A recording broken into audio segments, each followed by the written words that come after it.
तो आइए जो है देखते हैं हम लोग। तो देखिएगा, तो हम लोग का एप्लीकेशन ऑफ इंटीग्रेशन का हम लोग क्वेश्चन कर रहे हैं, ठीक है। तो किसका क्वेश्चन है? एप्लीकेशन ऑफ इंटीग्रेशन है। तो आइए हम लोग इसको जो है सॉल्व करते हैं और देखते हैं ये क्वेश्चन कैसे सॉल्व होता है। तो पहले देखिए इस क्वेश्चन में क्या दिया है, आप ध्यान से पढ़िएगा। तो दिया है find the area of region in the first quadrant enclose by x axis. मतलब हम लोग को क्या है, फर्स्ट क्वाड्रेंट वाले की ही एरिया निकालनी है जो एक्स जो है एक्सिस में है, ठीक है, बाय एक्स एक्सिस। फिर क्या, the line X equal to √3y and the circle.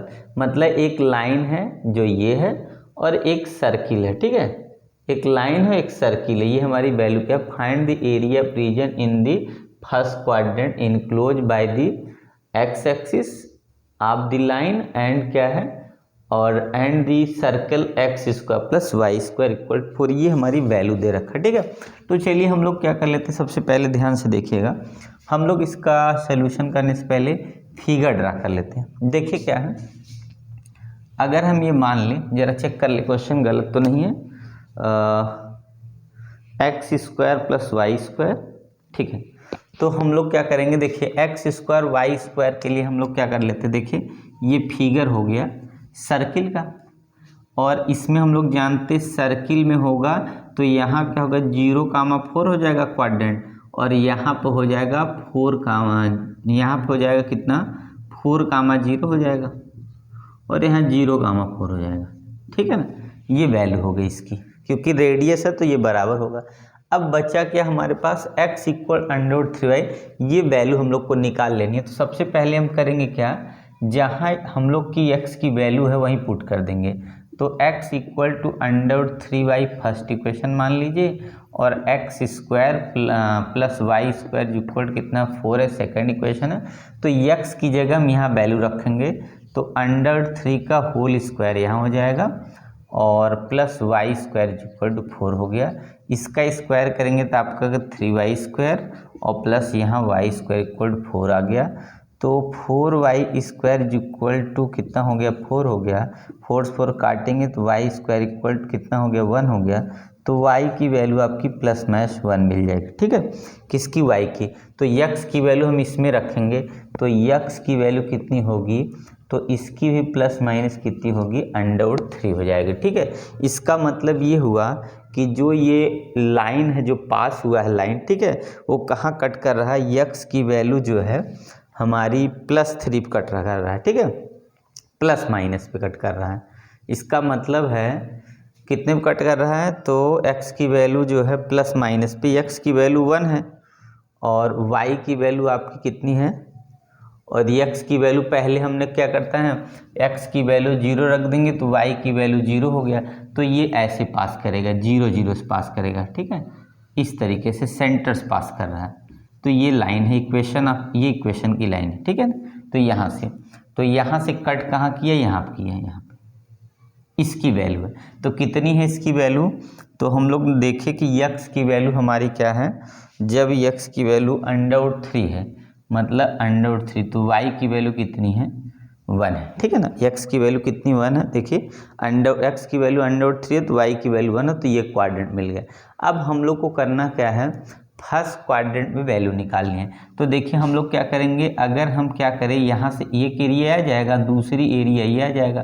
तो अगर हमको एरिया निकालना है मान लीजिए पूरा, ठीक है, अगर हम क्या कर दें कि यहाँ से लेके 0 से लेके अंडर तक इंटीग्रेट कर दें, ठीक है, किसका 0 से √3, तो हम लोग क्या लेना पड़ेगा, स्ट्रेट लाइन लेना पड़ेगा, और स्ट्रेट लाइन की जो वैल्यू है कितनी है, √3, यहाँ पे y नहीं x है ना, तो हम लोग को x की वैल्यू निकालेंगे यहाँ से, तो हो जाएगा x/√3, ये हो गया।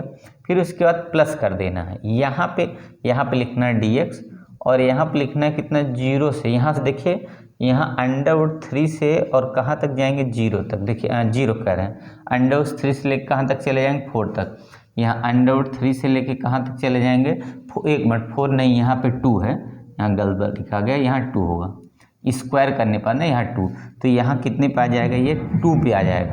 अगर हम लोग 2 तक इंटीग्रेट करेंगे, किसको इंटीग्रेट करना है, इधर करना है सर्किल को, तो सर्किल का मतलब हो जाएगा 4 माइनस एक्स स्क्वायर अंडर में dx। इसी को सॉल्व करेंगे तो आपका आंसर आ जाएगा। ठीक है, तो चलिए इसको कर लेते हैं हम लोग। इसको सॉल्व करेंगे तो ये होगा एक्स स्क्वायर अपन 2 इंटीग्रेट करेंगे, और हमारे पास पहले से √3 पड़ा हुआ है, और यहाँ पे हम लोग रखें 0 से √3 रख दिया, फिर उसके बाद प्लस कर दिया, और यहाँ पे क्या रखना हम लोग के पास, तो ये हमारा फार्मूला बन जाएगा। देखिए क्या बनेगा, तो हम लोग जानते हैं x/2 होगा, तो x/2 अंडर में पूरा वैसे लिख दिया जाता है, और बाद में लिखा जाता है माइनस एक्स स्क्वायर, मतलब हो जाएगा a स्क्वायर अपन 2 होता है, तो a स्क्वायर का मतलब 4 हो जाएगा अपन 2 हो गया, और यहाँ पे आता है साइन इनवर्स x/a, a मतलब 2, और यहाँ पे हमारा ये वैल्यू आ गया √3 से लेके 2 तक। ठीक है ना, आया समझ में? तो आप लोग ध्यान से देख लीजिए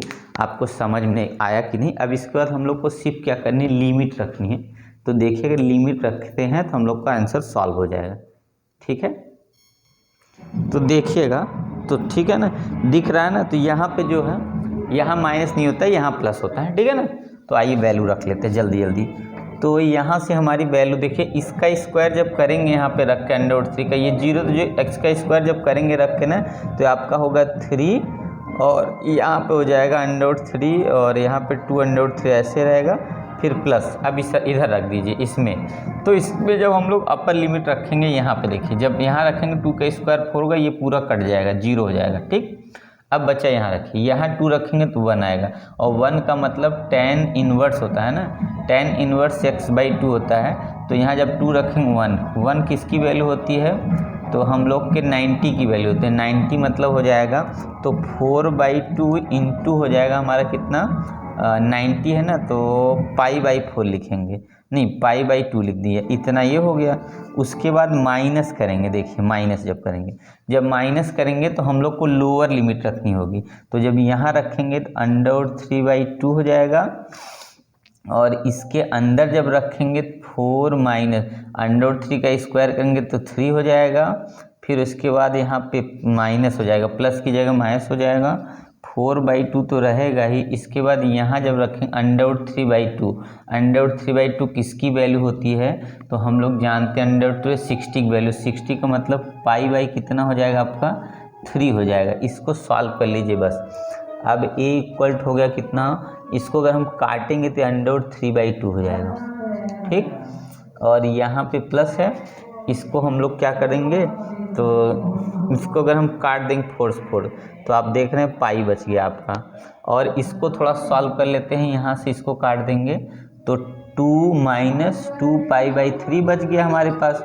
ठीक है, उसके बाद हम लोग करते हैं माइनस, यहाँ पे √3/2 हो गया, देखिए यहाँ पर भी √3/2 हो गया। ठीक है, और ये √3/3 कट जाएगा, तो अगर इसको और सॉल्व करेंगे तो ये हो जाएगा, इसमें जब मल्टीप्लाई होगा तो हमारा पूरा आंसर π/3 पे आकर इतना यूनिट, इतना एरिया, इतना यूनिट लिखे, इसका मतलब आंसर कितना आ गया, π/3 आंसर आया। आपने देखा इजीली सॉल्व हो गया। ठीक है ना, आया समझ में? तो एक बार चेक कर लेते हैं π/3 आया है कि नहीं। तो π/3 हम लोग का सही आंसर है। तो देखिए कैसे करना था, पहले आपको समझ लेना है। अगर न समझ में आए तो एक बार आप इस वीडियो को और देख लीजिएगा, अगर नहीं आता तो आप कमेंट करके हमसे बात कर सकते हैं। ठीक है, तो देखिएगा करना क्या है। Find the area of region in the first quadrant enclosed by the x-axis, the line x equal √3y and the circle x square plus y equal 4 है।